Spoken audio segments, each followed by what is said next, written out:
What's that sound, James? That is a TIE fighter. Close. It's a TIE fighter doing an impression of a lightsaber. Oh man, yeah. Always get me on the impersonations. So this is it's from 2005, but it's a Force Effects Darth Vader lightsaber. So I've had it for almost 20 years. It's crazy. But it is relevant to today's topic because we are going to talk about the different ways the fights were choreographed and shot and performed across the 3 Star Wars saga trilogies. Is that what we're doing this week? I thought this week was 10 ways Adam Driver could come back as in the Rey movie. Is that not this week? No, we're not looking for the views. Come on. Oh, okay. All right. But yeah, so we're going to have a discussion later, sort of comparing how the lightsaber fights were done across the trilogies. Now, we're not going to focus on the, fighting styles, the in-story stuff. We're going to be talking about how the fight choreographing teams and the stunt teams and the directors decided to shoot and write and film and perform the lightsaber. Some would call battle. that the fighting styles. Yeah, the fight. The best. Which Star Wars trilogy had the best lightsaber fighting style? If we want to do it that way, but I don't want to make it like a competition. I just sort of want to talk about how really all 3 trilogies had quite a different feel in terms of the lightsaber fights. Also, I'll mention something quickly. I came across a clip after you sent over the topic, but before we started recording, of Mark Hamill talking about the fighting style of the original trilogy, and he said something that I had never heard before, and I was like, "Oh, that's interesting. What are the odds that this would come across?"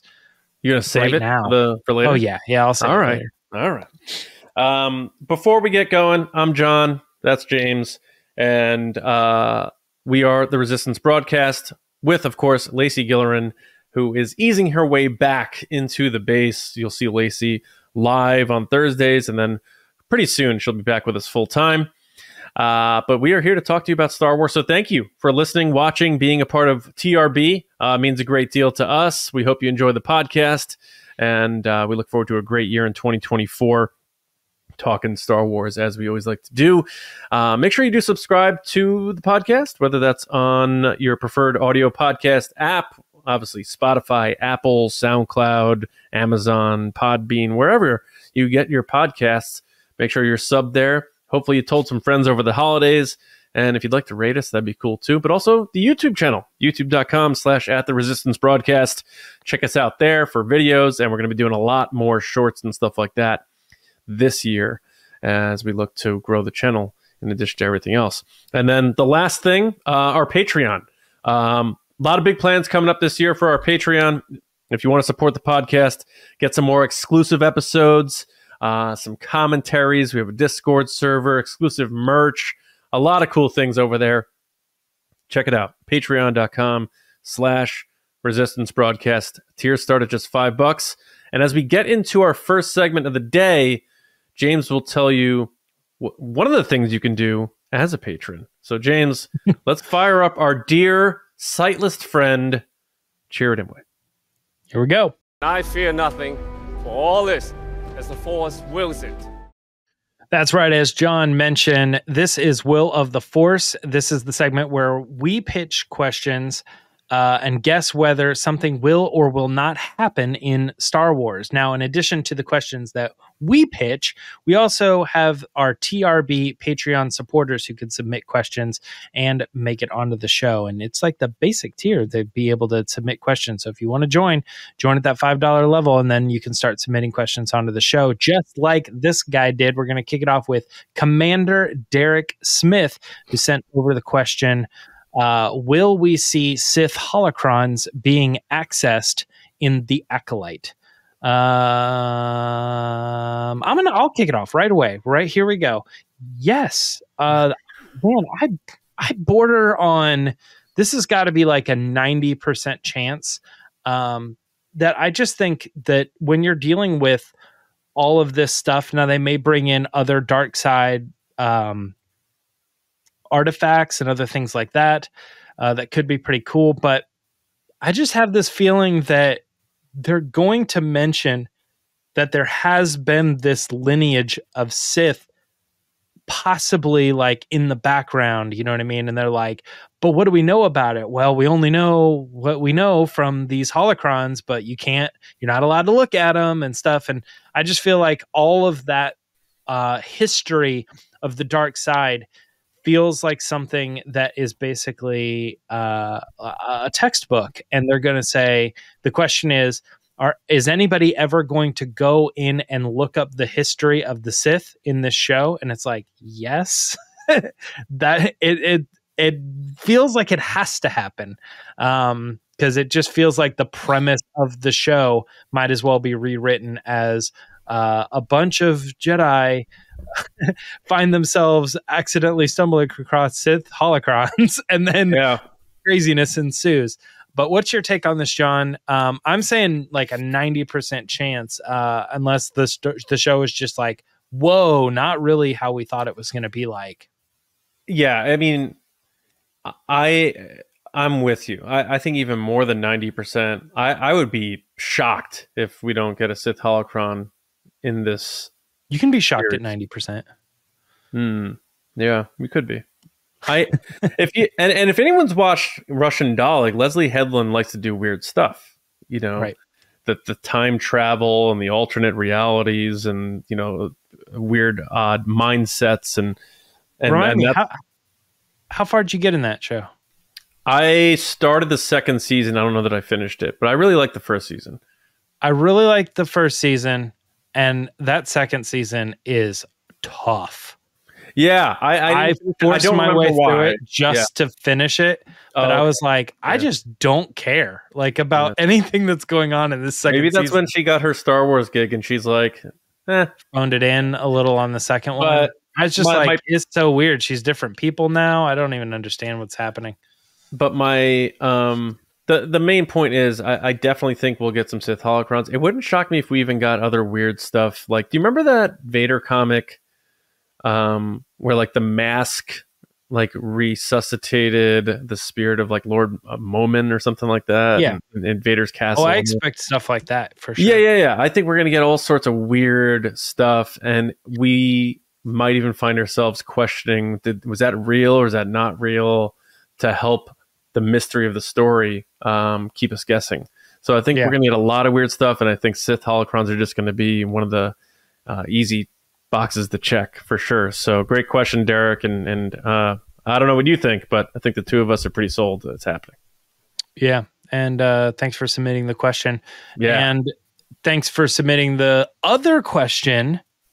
Commander Steve Bowman sent us over this question. Will the villain or villains in the new Rey movie use a lightsaber as their primary weapon, or will we move on from lightsaber duels? I feel like, John, you're even more than 90% on this one for lightsaber duels and how they have to be in Star Wars. Am I right? What are we thinking here? Yeah, of course, man. I mean, just on the surface level, lightsaber duels are part of the DNA of Star Wars. I know we've had branched out a bit, and there are elements of Star Wars that don't feature lightsabers or lightsaber duels. But when it comes to those big movies, especially one with Rey in it, and she's got her new lightsaber, she's got to have a duel with somebody, and it can't just be some peon who she's going to cut up in the first act.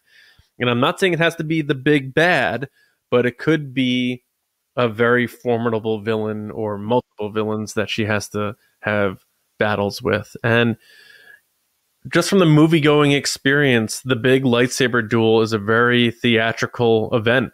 And it's always something that captures our attention and our imagination, because lightsabers, in a very simple word, are cool.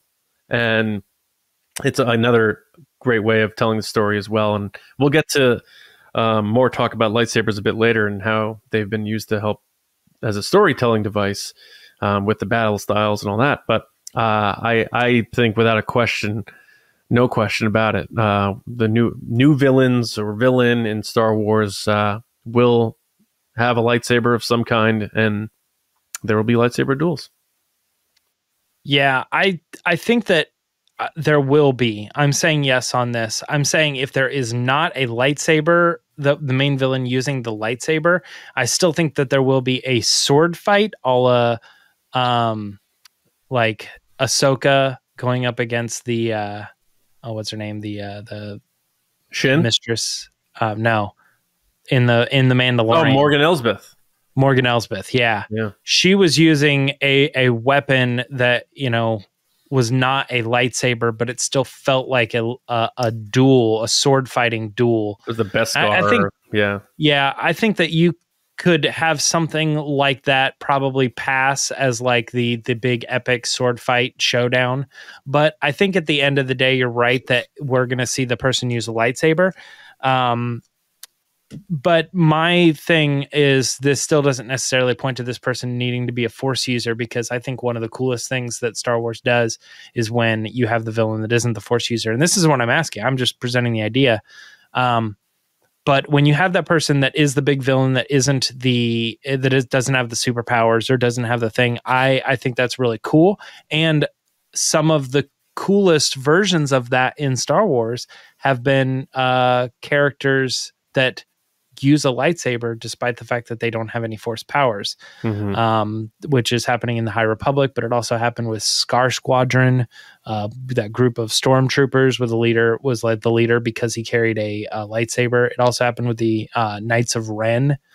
They don't have Force powers, but the leader of the Knights of Ren, you know, had a red blade and stuff, and then it just kind of like set him apart as the leader because he had this symbol of leadership with him. So I think that using a lightsaber in that way is really cool, and it's just another way that they could change things up for the movie and make it a little bit different, but still being like, come on, it's lightsabers, you know, it's still Star Wars. And I honestly thought that might even kind of be the way that Rian Johnson's movie was going to go back when we would have conversations about, you know, how can you make Star Wars so completely different and yet it still be Star Wars? We would talk about things like lightsabers still being involved. So I think we're both saying yes on this one, and but possibly for a little bit different reasons. Still could be cool, no matter what they do. Thanks for the question, Stephen. And we're going to get on to one of our other patrons' questions, because we're doing all Patreon questions this week. That's right, cool. Baby. This next one is coming from Commander Michael Fry. Michael sent us over the question, will we see a High Republic Jedi portrayed in the upcoming Tales of the Jedi? Perhaps Porter Engle or Sav Malagan, the pirate Jedi? I looked up Sav, but I couldn't find the last name. I'm assuming it's Malagan, I'm assuming. But both characters are awesome, cool characters. I love them both. I hope they would show up, but I think it's a bit of a gamble to assume either one of those. But I am going to say oh man, it's tough. We're dealing in this one small little section of fandom that's like, it's all not very big. Okay. I get that. Tales of the Jedi on paid service, Disney Plus, you know, it's like a very small amount of people are going to see this. So it's really just for like hardcore fans of Star Wars. But I still am like, are they going to get it? Like, I'm thinking the average person that is just a casual Star Wars fan that is like, oh, Tales of the Jedi, what's that? Oh, I remember this. I saw this last year. These were cool. They put it on and they're like, who is this? Last year it was Ahsoka and Count Dooku. Like, that's cool. But like, now we're starting to get into questioning whether like High Republic Jedis are going to show up or like random possible background ones from Phantom Menace. I still have a feeling that they're going to stick with like the core characters if they're only going to move forward with 2 of the characters a season. Probably sticking to ones that had arcs in like Clone Wars or something like that, because they know that the animation fans will probably be on board for that. But High Republic is still even below that with basically books and comics. So as much as I'd like to see it, I'm going to go with no for a High Republic Jedi being portrayed in Tales of the Jedi. Kind of thinking yes when I started, and now I talked myself out of it. Yeah. But there are a lot to choose from in that era, probably even more so than the prequel era. Can you believe it? What do you think, John? I do not think they will. Just based on how the Tales of the Jedi story is constructed and how they weave in a lot of other characters. Right. And how the focus of Tales of the Jedi, like the first set of episodes was like, all right, we're doing a batch on Ahsoka and stories revolving her life. And then we're doing a batch on Dooku and stories revolving around his life. If you're going to do High Republic, then that whole series of episodes would have to probably take place around that era, unless you do like Yoda and you're like, well, here's Yoda in the High Republic, and then we're going to put in a couple of these characters. That could be the way. I just don't know what the limited amount of episodes that they do for this show.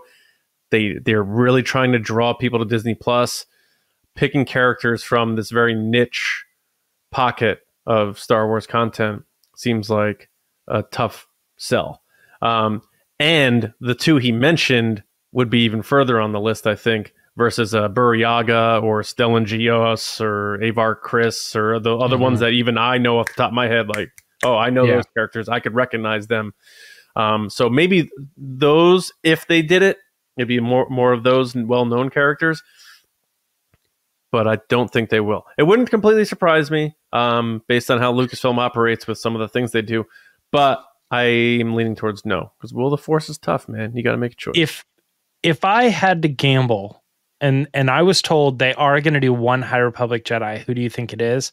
It's probably Vernesta Rowe.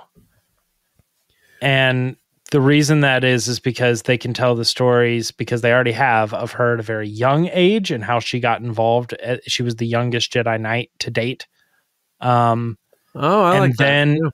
And then you also have the fact that she is appearing in The Acolyte in live action as well as an adult. Mm-hmm. So you sort of have a little bit of a, hey, like, I don't know what the release order is because Lucasfilm, what are you doing? You still haven't told us when these shows are even coming out. Like, it's crazy. You're not even going to say spring 2024 for The Acolyte or whatever. But anyway, I don't know what order the shows are coming out, but if they were to do Tales of the Jedi and sort of like a backdoor meet Vernesta Rowe for people who only watch their Star Wars, then they could maybe kind of learn that character as if you were someone who had been paying attention to the High Republic. And then when we go into Acolyte, both people who did and didn't read those stories would be able to be like, I know that person. I've seen that person. I know a little bit about that person because I've seen them when they were young and when they were, in their 20s. And then I saw them later when they were in their 40s or 50s or whatever it is, however they're going to portray it. So I think that would be the one character I think they would do it. And also they have the opportunity to do like the purple lightsaber that is like the whip. She's got like the whip lightsaber. And also, when you look at who made Tales of the Jedi, you gotta keep that in mind too. So created by Dave Filoni, a lot of it was written by Dave Filoni, Kevin Kiner doing the music. It just seems it's not the group. It's not the group. It's not the group. It's not the group. And I don't know that Filoni's even very well connected to what the High Republic's doing either. So that's another sign that probably not. But it'd be cool. It might be now. Yeah, who knows? It'd be cool. Yeah. It'd be interesting to see. So we'll see. But I'm still saying no. But good, all right. Good question. We have another good question. This last one here for Will of the Force this week is from Commander Semper Fi Danny. Semper Fi Danny sent us the question: will there be a new animated series that takes place between The Rise of Skywalker and the new Rey movie? Which is called what? New Jedi Order, right? Nee Jedi Order. Nee Jedi Order. You say 100% yes, John? 100% yes. we've gotten comics and books that take place between small gaps. We've, the Clone Wars, 7 seasons taking place between the 3 years between Attack of the Clones and Revenge of the Sith. We have 15 years to work with here. I think it's a no-brainer that we're going to get some sort of a Rey series or something to fill in, what has happened since. Now it's going to take, it won't come out before the movie comes out, but the movie will come out. That's what I was. Zero chance that comes out before the movie, because we want the movie, right. The writer, like Stephen Knight is not going to be like, can you tell me what you're developing for that animated show so I can write the script for this big major blockbuster movie? No, right, that's not how that works. So the movie's going to come out. We're going to establish where Rey is, what the story is, and then they'll be able to do an animated series at some point that fills in some of the gap in between the 15 years that took Rey to that point. You're saying yes based on eventually. Can you put a time frame on this? Because my gut is no on this. And you're saying I don't need to put a time frame. It's just the question was, will there be eventually? Yeah, it just says, will there be one? Man, do it. If it's eventually, then probably, but they're real weird and picky about their animated stuff.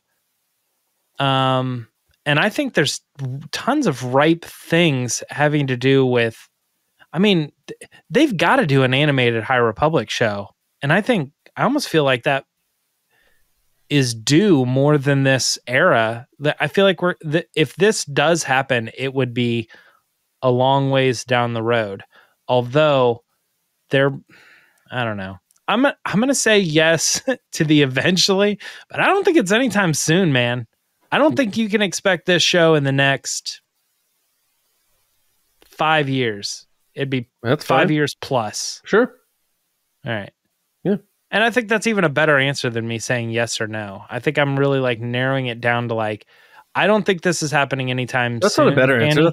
You're giving yourself a little loophole. No. What do you mean? Well, because you're saying if they do, it would have to be this. And I'm just saying will the Force, will it happen? Will it not? There's no time frame in place. I'm saying it will. Right.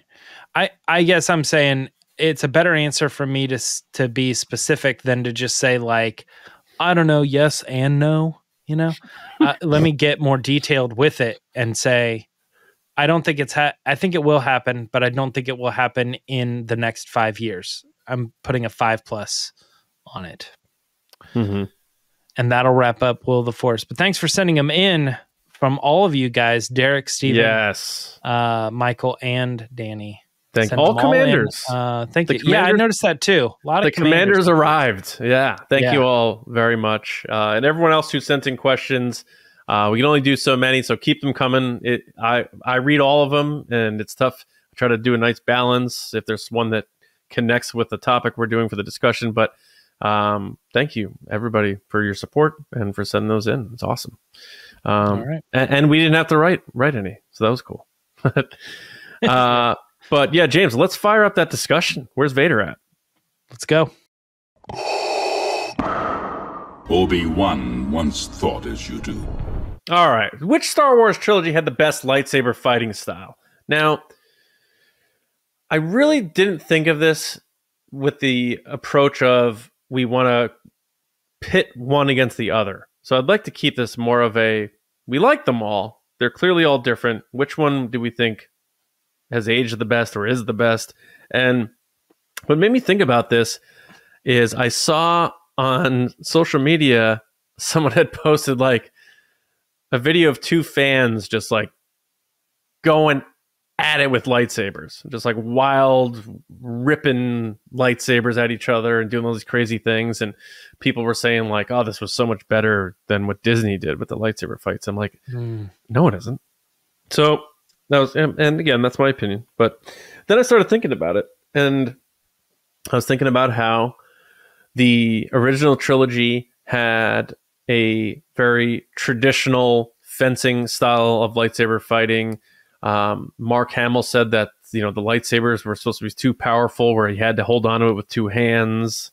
and that limited them. And then that obviously changed because Vader in Empire started swinging with one hand, and maybe he can because he's mechanical, but Hamill was very like saying like you got to keep two hands on it. And then you get the prequels. Can I jump in? Oh yeah.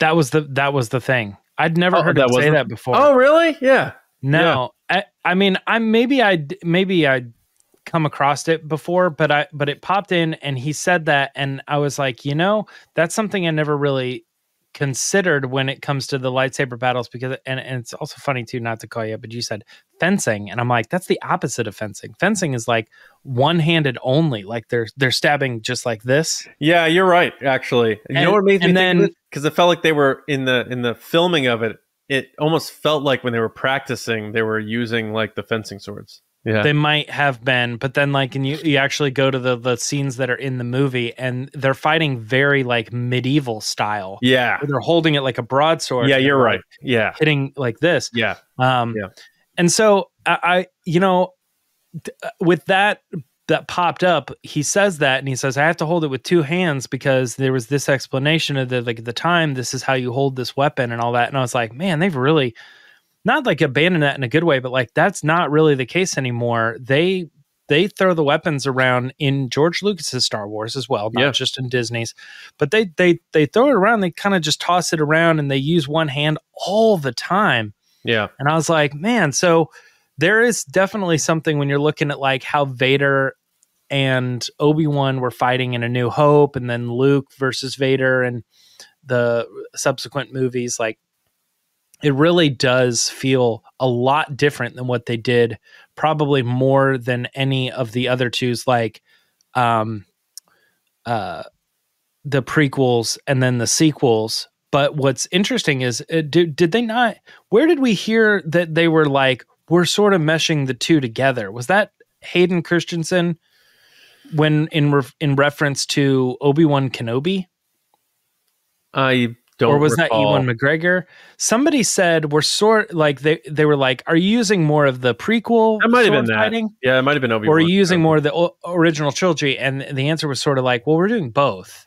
Yeah, I believe it was for like Obi-Wan Kenobi. It could have been Hayden Christensen for that. The funny thing about the prequels is, you know me, and it's probably one of my hottest Star Wars takes.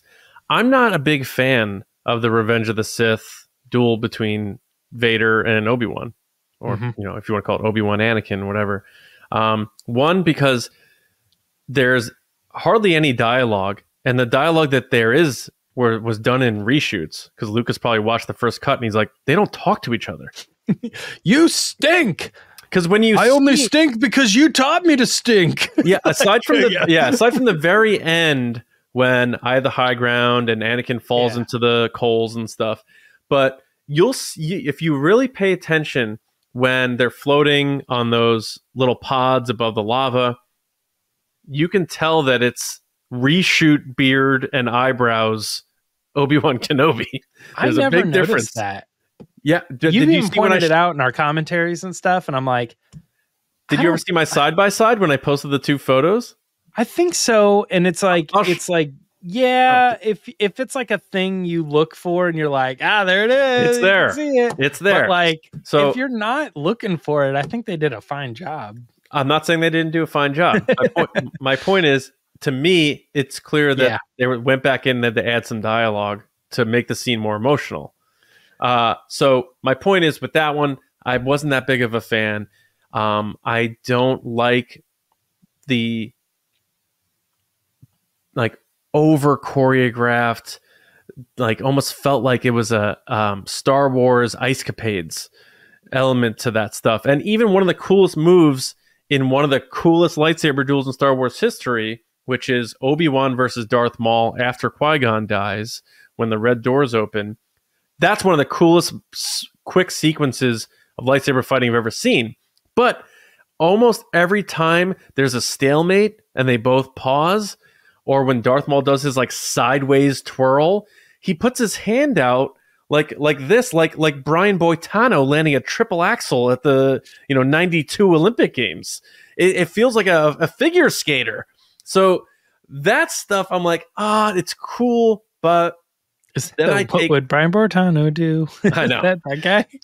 But so then I look at the original trilogy and it's like, all right, the first one you got to give it a pass because it's two old guys and they didn't really have a lot of resources to beef those up. And it's clang, clang, clang, left, right. We'll twirl our bodies once in a while and stuff.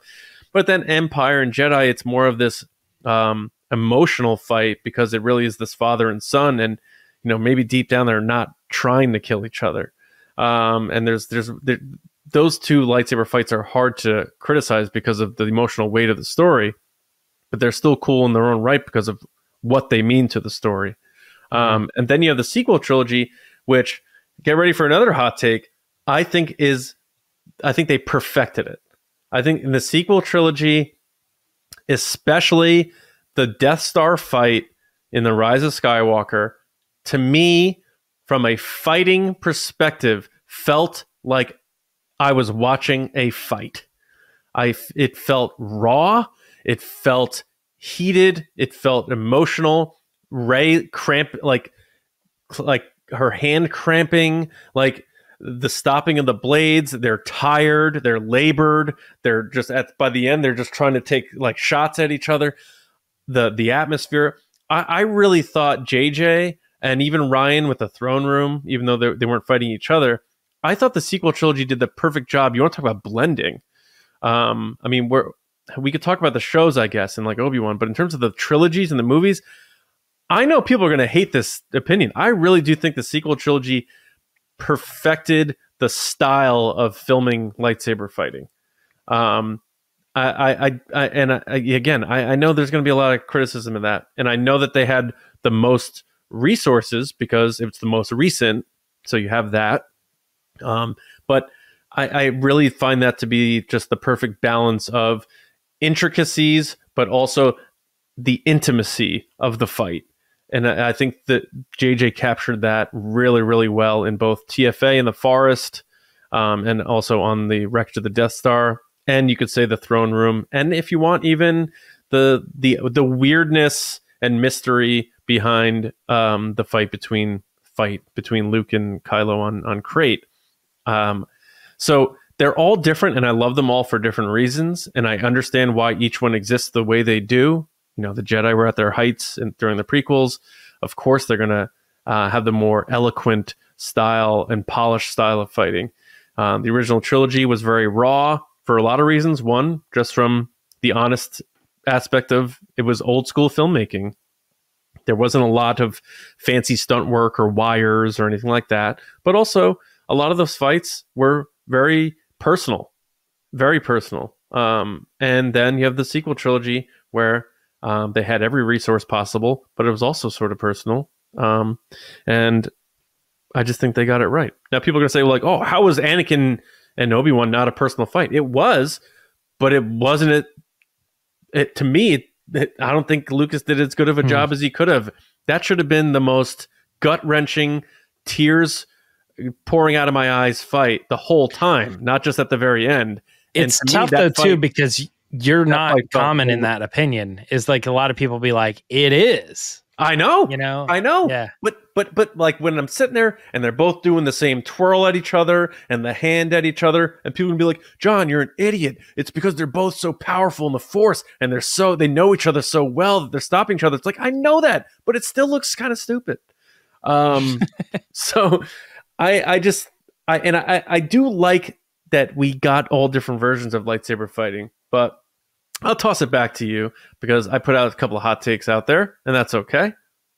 Yeah, this is tough because when I first started this question, I was looking at the three, and then I started thinking like, well, there are the TV shows, and I sort of have my own hot take, and this may bring back a memory or not, but we had a Star Wars war a long time ago, and it was what's the best Star Wars lightsaber duel. And do you remember my pick?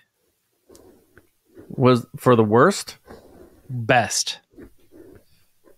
Wait, hang on. I will know this. I will know this. He'll know this. You said the best lightsaber duel was Yoda. No. Yoda versus Dooku? No. Damn. It's Darth Maul versus Gar Saxon in the Clone Wars. Oh yeah, okay, yeah.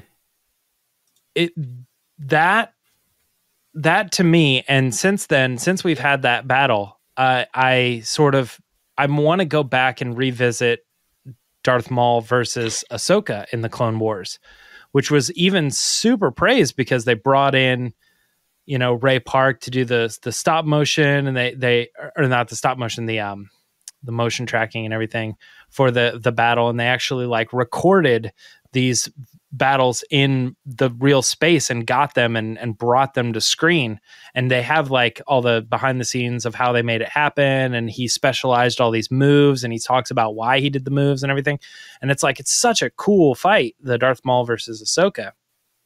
It's like I almost feel like if there is an argument to be made about the perfection of the fight itself and why things are being done, I feel like Dave Filoni is probably doing it better than anybody as far as the why. Because when you're looking at the movies, I feel like there's still this blanket of, we just want to make it cool. We just want to make it look like exciting and interesting. And George Lucas I does disagree that. with that. I disagree with that. I'm not saying that there isn't like they're not thinking through the fights, because obviously they are. But what I'm saying is like I actually think that when it comes to the animation of a lot of these, they sit there and they like really tweak them. They're like going through and like, I don't know. It's not that the stunt coordinators aren't doing this. I guess my mind just can't really wrap around like when I see some of the stuff happen in animation that is, in a way, it's supposed to be what we get out of the prequels, but it just doesn't maybe look right when we're seeing a live action version of it, because you see somebody like jump up. It doesn't always look right because humans aren't supposed to do that. So like we accept it and we see that the person is jumping very high, or they're doing a flip, or they're on cables or something along those lines. But like animation can do something that's so smooth and perfect, and the way they can animate the characters themselves, their bodies, it actually just makes everything look so perfect that it is like this perfect battle. And so I think my hottest take is that animation probably has the best lightsaber fights in Star Wars. But when it comes to live action, I think you're right. I think that the sequels perfected it, but I think what they took from the prequels, sorry, did I say sequels? I mean to say sequels did it the best. Yeah. What they took from the prequels and what they took from the original trilogy, benefited in something that was better than the two of them, but for the reasons that they don't. The reasons that the original trilogy fight is good, the sequels don't do as well. But I think an overall thing, they do it better. Does that make sense? Like the high points of the fights in the original trilogy and the high points in the fights in the prequels, they decided to really accentuate this aspect of the fight, and the sequels didn't do that. They pulled like a medium of both, and the sum ends up being better, but the high points aren't as high. Does that make sense? Yeah, it does. Thing to say. And it's also hard to, because if you were to judge the fights just as fights fairly, you would have to erase the characters and replace them with just this like green bodies, and just be like, this person's fighting this person, because like it's so difficult to sell like Rey versus Kylo Ren on the Death Star wreckage on Kef Bir is a better lightsaber fight than Darth Vader versus Luke Skywalker on Bespin. People be like, you are insane. Because you're bringing in all this nostalgia and the stories and the history and everything. The power of the characters, the connection of those two. And that is all part of it too. But this, for the purpose of this conversation, the main focus is on really the combat and the fighting. You know, we could talk all day about how, yeah, but Vader reaching out to Luke and then revealing who he is, and you know, he cut his hand off instead of cutting his head off because he's his son. Like, we can go through all that. We all know all that. But I will stand here and say, from just the fights themselves, the physical fights, I really think they nailed it with that Death Star fight. So I'm excited to see what they do going forward, because that was, you know, aside from Obi-Wan Kenobi, the series, that's the last one that stands out of my mind, is that Death Star wreckage duel. And I think they really nailed it with that one. And I can't even imagine what they're going to be able to do with the next one. And, you know, that's Charmin Obaid-Chinoy's responsibility now to see what she's going to bring to the table directing that. And what, you know, what is Rey's Knight, right? Yeah. I was going to say, what is Rey's fighting style once she's had 15 years to actually work on it? Whereas right now she's like, I'm pretty proficient with a staff, but every time I pick up a saber, I feel like I'm just kind of swinging it. And she gets better as it goes on, and we haven't seen her fight with her reformed staff into her new lightsaber either. Yeah, it's been one year since the first time she's ever held a lightsaber. Now we're going 16 years. Well, I'm saying we saw her ignite that new lightsaber, but we never saw her fight with it. Yeah, what I mean to say is the furthest we've seen her story go with the lightsaber is 1 year. Yeah. Because these movies are back to back, and then there's this one. Yeah. And so that's 1 year after she's picked up a lightsaber for the first time. And now we're getting ready to jump to 16 years after she picked up a lightsaber for the first time. I hope we see like something done with a standard lightsaber that, like, she has, you know, single blade, that we're like, whoa, like Visions type stuff, you know, the stuff that they were doing Visions, you know. But getting back to it, because I want to make sure I paint the picture that I love Qui-Gon, Obi-Wan, Maul. I love that fight. I think the Dooku Anakin stuff, while brief in Attack of the Clones, was very compelling. I liked how Anakin resurfaces in Revenge of the Sith and knows how to defeat Dooku this time, and I like that progression, and that fight is quick as well. Dooku Yoda? I liked it when I was younger, and now I feel like I'll take it and I'll enjoy it, but it's not one of my favorites. The one thing I will... Palpatine Yoda, like, I get a little bored with it sometimes. It should be like this epic thing, but sometimes I'm like, all right. Because I think the Yoda thing, like, so they bring in Yoda for Attack of the Clones, and the reason that fight is cool is because we're seeing, and me going back to my point, I think there's an animated fluidity that's happening with Yoda, where he's like, watch this. And he's doing this thing where he's spinning all around, and it's like, whoa, this is really cool and smooth and looks really good. He's surprising me right now with how fluid all of his motions are, and it looks really good. That's because it's animated. But the other side of that battle is Dooku, who is not even thinking about Yoda, I'm assuming. I'm assuming they filmed that, and he was just like, he knew the poses, so he was like, I'm going here and here and here and here and here and here, and he's like spinning around or whatever. Yeah. And all they're doing is they're going in and they're like, well, let's have Yoda jump this way, and then he'll block that attack, and then he'll come over here, hit him over when he's overhead, and then come down. And they kind of have one person being like, I don't know what I'm doing, and then another person being like, I will pick up all of the slack that you're giving out to make this fight, you know, a 50 again, between your 0 and my 100. It'll even out. Then I think the Palpatine thing is like, it's not even really a lightsaber fight. Yeah, they clack lightsabers a couple times, but for the most part, they're like, like force stuff back and forth, and I'm like, threw the Senate at him. Cool. He didn't throw himself. Yeah, right. No, did you ever see that Robot Chicken? Yeah. But yeah, I agree. I agree. The Yoda thing, again, you talk about nostalgia with Vader. I think I was 19 when Attack of the Clones came out. And I remember being in the theater, and I was with my dad, actually. I remember taking my dad to see it. He likes Star Wars, but he's not a huge fan. And when that happened, I was like yelling, holy shit, in the theater.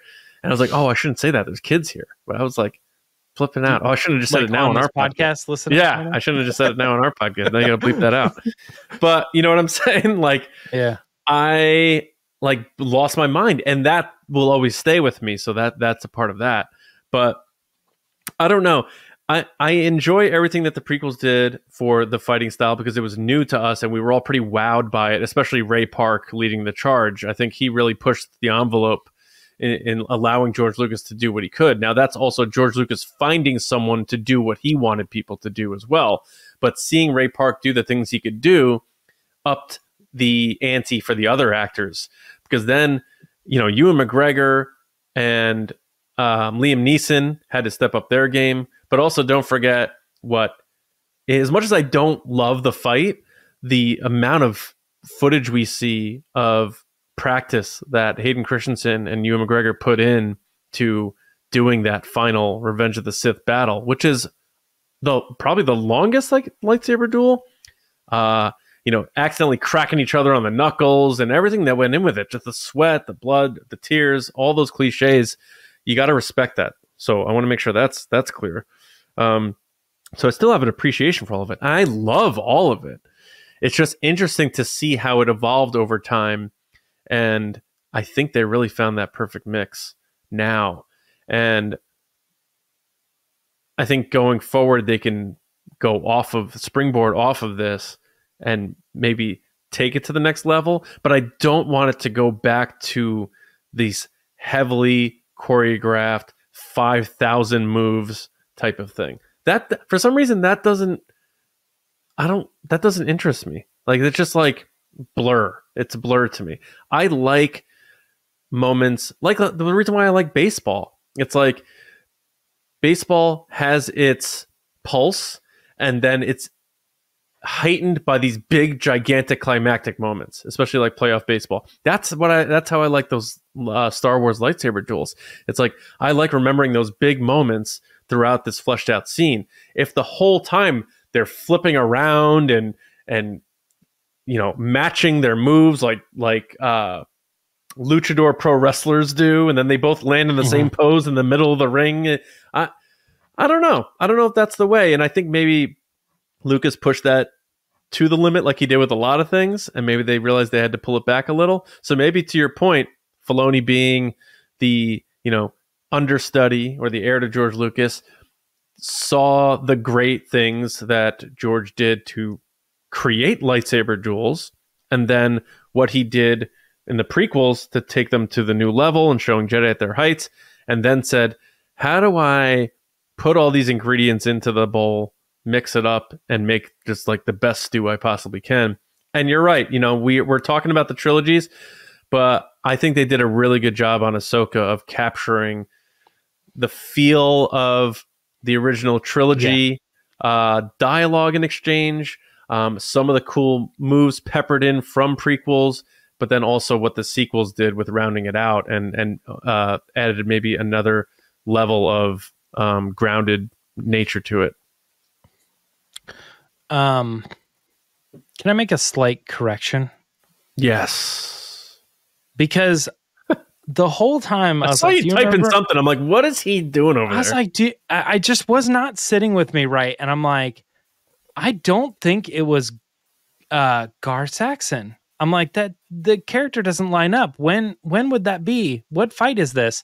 And so I was like, it's not sitting with me. And he didn't seem to recognize it either. So I started Googling around and I'm like, I see Gar Saxon fighting, but like, this is all Clone Wars season 7.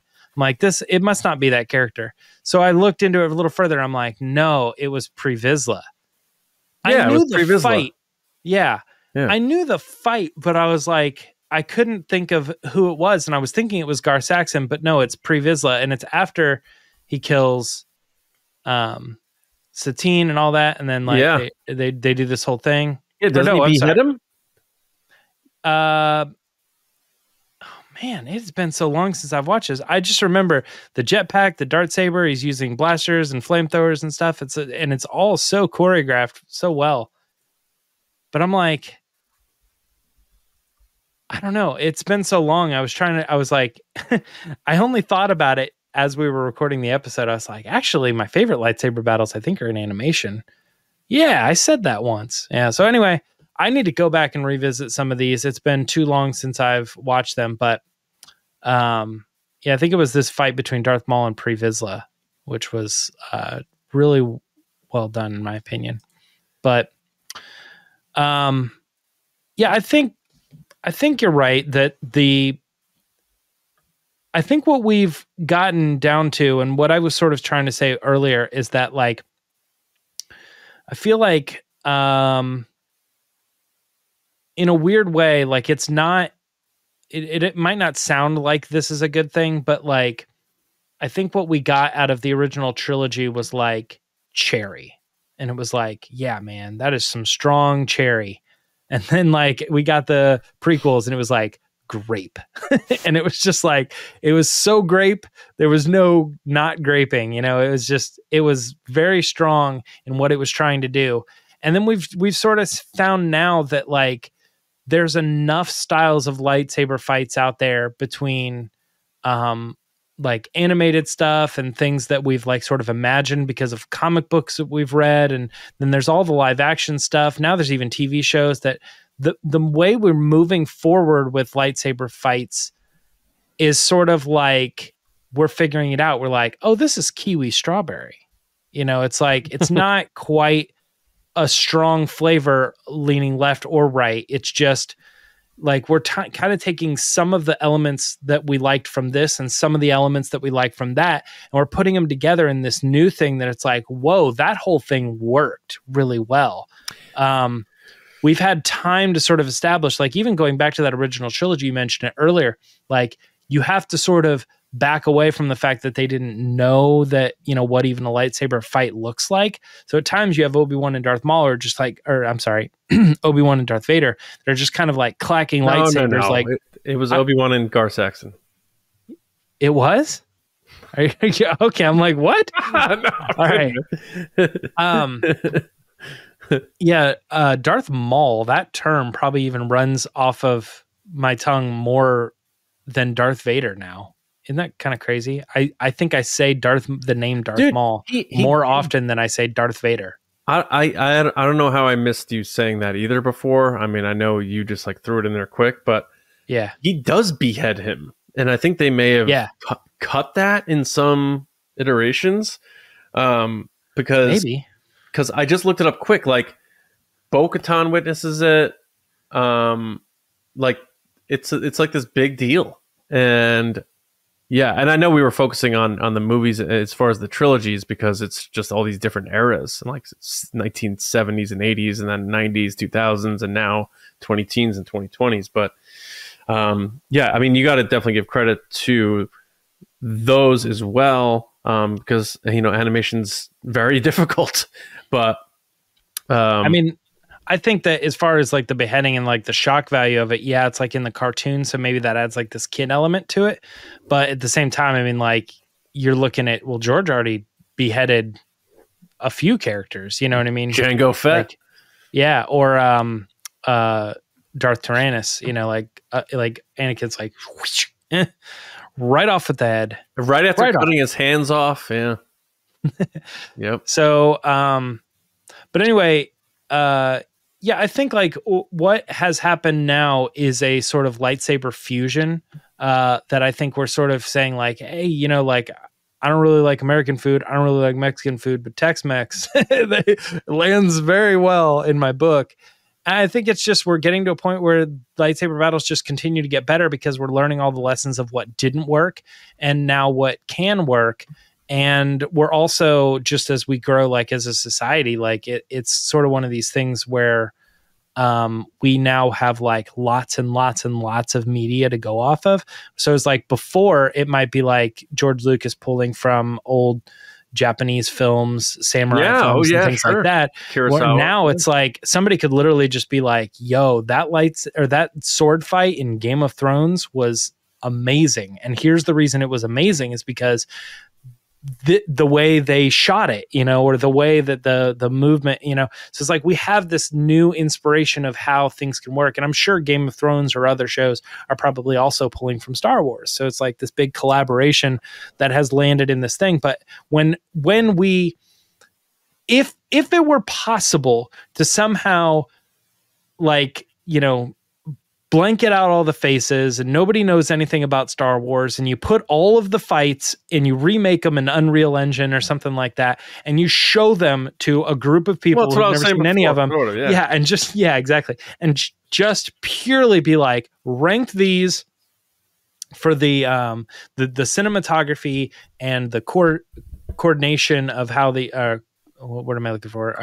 Choreography of how these people are moving back and forth and how the fights actually rank.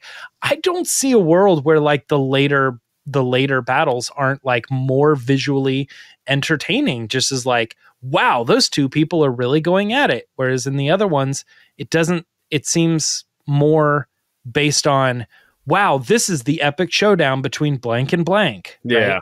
And I think George relied too much on that of like, oh, this is the epic showdown between Palpatine and Yoda. But it's like, you can't just have that. You have to have the action with it. And I think now the sequels and other things have said, okay, well, if we're going to have an epic showdown between Kylo Ren and Rey, it's got to look like this, or if we're going to have them team up, then it's got to look like this thing we saw from this other show, and it sort of emulates that type of a fight.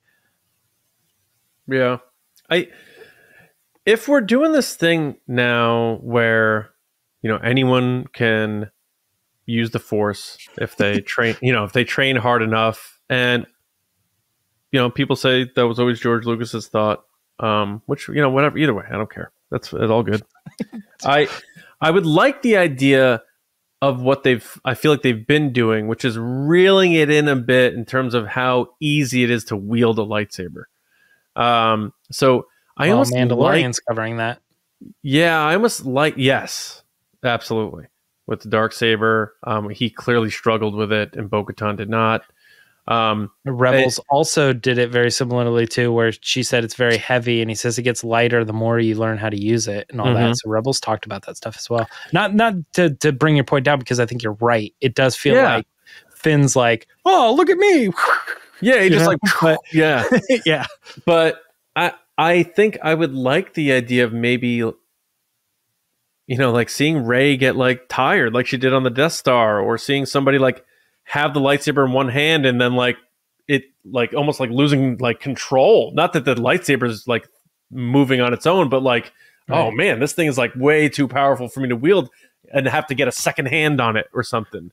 I like the idea that we can also get into lightsaber moves that aren't like necessarily common, like the whole, like when you stick it up to somebody and then turn it on or sort of thing. Like if you bring in like the Jackie Chan mentality of like, how can I use this in not a typical way we've seen it, but maybe not too flashy, just in like a fun, new and interesting way I would use that brings the fighting style to this weapon. I would use it to melt the snow in my driveway. Yeah, do you have snow in your driveway? We're not there yet. I had a little bit today. A little bit.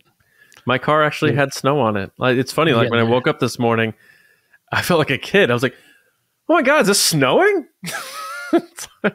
It's January, and we've had such little snow the past 2 years. I'm like, oh my God, it's snowing. So John, I know you'll appreciate this. I think I can wrap up my thoughts on lightsaber duels in Star Wars by using the my mentor Barney Stinson. New is always better. I do like Barney Stinson. I'm due for a rewatch on that. How I Met Your Mother, that show has plenty of Star Wars references. We never talked about How I Met Your Father. And I your still thoughts have to catch up. I got to catch up on that. You know that, right? It's over? You're just now finding out. This is live on air. They canceled it. Oh. So the show ends on a cliffhanger, and it's done. They're going to do a movie then, probably, or something. They got to finish it. they canceled it because it's bad. It was like bad ratings. Like people, they were just like, this isn't gonna. It was writer's strike. Oh yeah, that's a shame. Well, I mean, yeah. And they were just like, it's done. We're not doing it anymore. So the show's canceled, and it left on a cliffhanger. And the cast was like talking about, oh, well, it's good that the show ended up here because now we know. And it's like, no, we don't. You are backpedaling hard. You set it up just like any other season of How I Met Your Mother. But How I Met Your Mother knew where they were going, and they finished. And this show was like setting up and then didn't finish. It just got canceled. So that's it. Well, have fun. Let's hope that doesn't happen to Ahsoka. Yeah, there you go. Yeah. We need more of that. But anyway, yeah, to close my thoughts on it, I love it all. I'm glad we have different styles of fighting to watch in Star Wars, and I think they're all great. I don't necessarily think one's better than the other. I like some better than others, but I like the direction they're going in recently, which makes me feel good about the future, which is cool. Because if it was the other way around and it was like the best fighting happened 50 years ago and now it's like something I don't really vibe with, I'd be like, oh man, I don't know. But I think they're really getting it right in a lot of ways between Abrams, Filoni, and everything else that's going on. And the Darksaber was really cool to see in live action. We can get more into that if we get into the lightsaber duels beyond the movies. But I thought it was a cool chat. I feel like we scratched the surface, but at this point I feel like I'm just talking in circles if I keep going. But yeah. I hope people enjoyed the chat about the lightsaber fighting styles, because they really are all different, but they're all cool in their own way. So thank you to everybody for listening and watching. Being a part of TRB means a lot to us. Thank you so much.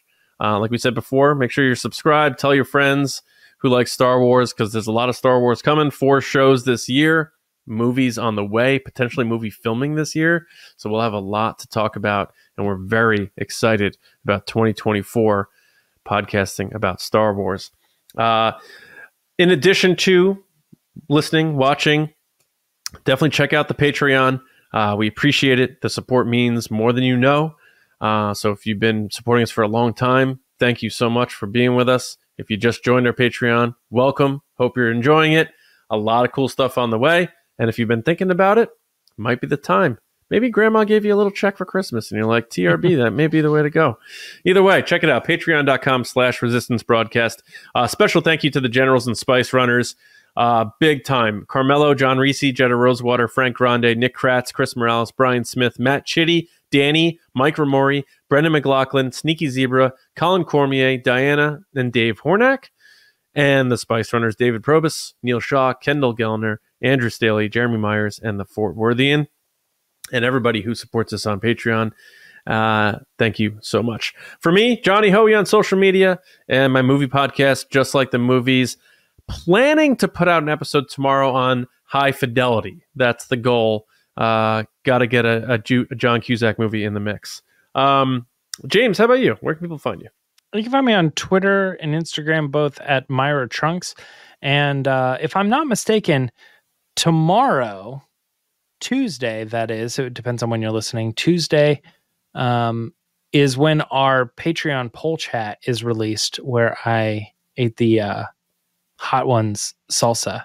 It's not super exciting, but yeah, I did pop it in before we started the poll chat, and then managed to make my way through the rest of the poll chat. You survived.